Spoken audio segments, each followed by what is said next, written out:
Hey James, what are you doing? Oh, hello mate, didn't see you there. I'm just getting ready for a tour. So I'll tell you what, great chance for me to show you exactly what I do when I'm getting ready, the sort of things to look out for, the sort of things to prepare, and let's make sure we're all sorted.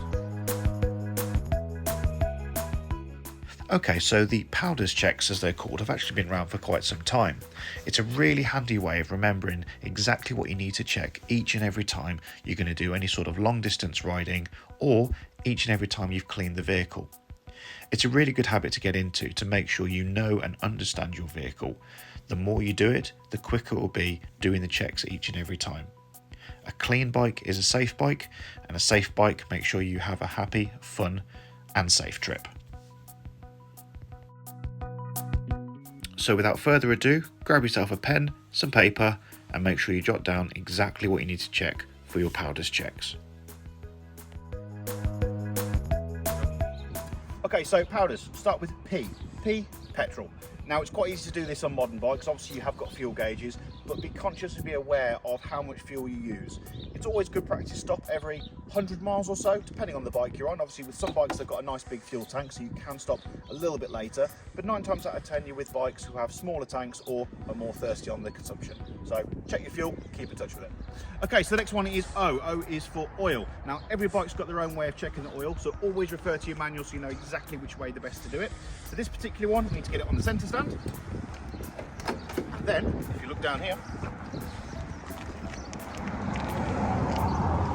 okay, so you'll be able to see that we've actually got a sight glass for this one. As long as it is within the sight glass for this particular BMW, in this case it's got to be up to the, well, the middle or the top of the O, the red O, which you can see there. That's all that matters. Some bikes have dipsticks, some bikes have sight glasses, but again, check your manual and you know the best way to keep it at the best level possible. Okay, so W is the next one. W is for water, making sure that you've got the optimum level of water for your bike. Again, double check your manual, make sure you know how to check it. In this particular case, behind this panel here, we take the panel off and we have to make sure the water is between the minimum and the maximum. Right, D, drive chain. Now, for some bikes, if you've got panniers, it's always a good idea to remove the panniers first of all. That gives you a better way of looking at things. And we're looking at the drive chain. Now, obviously, there's no chain specifically on this one, but it's always good to check the running order, make sure everything is running smoothly, there's no notchiness. Obviously, if you have got a chain, make sure it's well lubricated, make sure it's within the tolerance of how tight it should be, make sure there's no tight spots, and obviously look for any particular damage if there is any. So yeah, making sure it's all good. Okay, so D, another D, this is damage. Now, the best way to check for damage on a bike is clean your bike. By cleaning a bike, you're obviously getting quite intimate with it. You're getting the brushes in all the different areas and you're making sure that everything is as it should be. Look for any damage, look for any missing bolts, look for anything that isn't in place. And of course, by cleaning your bike, you're looking at not just the panels, but you're looking at all the electrics and everything around the bike as well. We'll come to electrics in a second, but you're just looking for anything obvious that is out of place. Right, E, electrics. Now, with most modern bikes, it's actually quite easy to look at electrics because you simply turn the bike on and make sure all the warning lights go off. So, if you come around this way, I'll show you what we're looking for. So, by starting your bike, obviously it runs a quick diagnostics. You will have a few flashing lights, maybe for your ABS or your engine management light as it primes the oil, etc. around the bike. Turn the bike on. Apart from the ABS, you want to make sure there's no additional lights on the dash. No warning lights, no triangles, nothing to worry about. ABS, the fact it's flashing simply means it's running a quick diagnostics. As soon as you start riding, that then makes sure everything's all running as it should be and goes off. Okay, so E's got two parts to it. The second part is a part of the electrics, of course, is your lighting. Making sure the lights are all working and all functional. So put the lights on the bike to make sure they're all working okay. If you've got hazards, fantastic.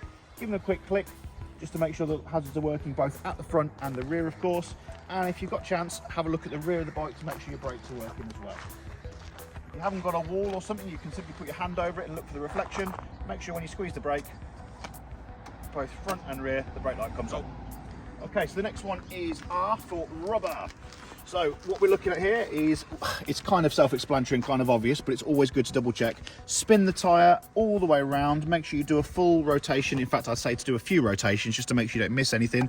We're looking at the tread, making sure the tread is all within legal, both left, centre and right. You're looking for any sort of abrasions or any sort of nails or anything that could have pierced the tyre. And of course, the next thing to do would be to check your tyre pressures. Okay, so following on from rubber, tyre and tyre pressures. We've obviously looked at the condition of the tyre, that's one thing. The next thing to do is look at the actual pressure of the tyre itself. Following on from the screen there, you can see what the recommended tyre pressures are. Personally, and this is my personal advice, I'd always add a couple of extra PSI on if you're going to be carrying a lot of luggage or of course if you're carrying a pillion. Suspension will usually self-level, or you may have a preload. We'll come to that in a minute, but tyre pressures, a couple of extra PSI, that just helps with the ride. Okay, so S, this is for steering and suspension. So steering, nice and easy to check. Simply do lock to lock, make sure there's no notchiness, make sure everything's all as smooth as it should be.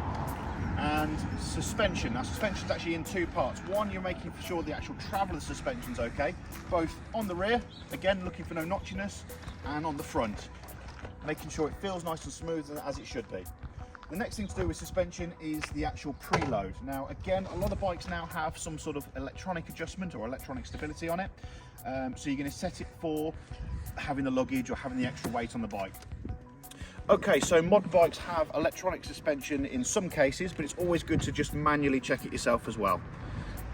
What we're looking to do at this point is increase the preload, which basically makes the rear of the bike as strong and as hard as possible to take up the slack for the extra weight.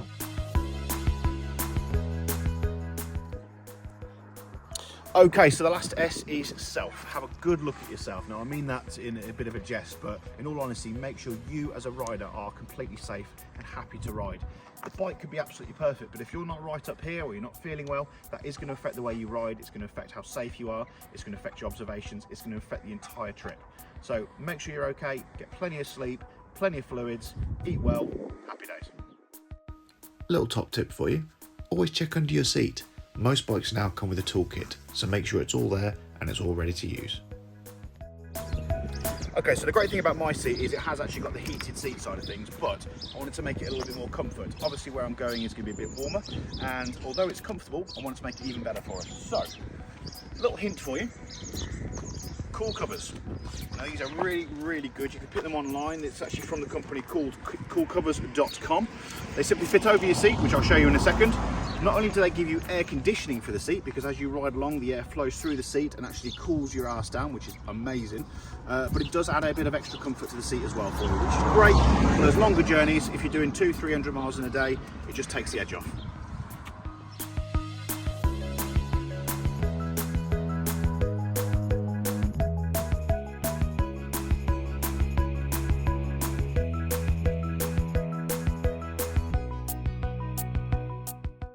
Another top tip for you, pannier bags. They're an absolute lifesaver, especially if you've got multiple stops throughout your tour.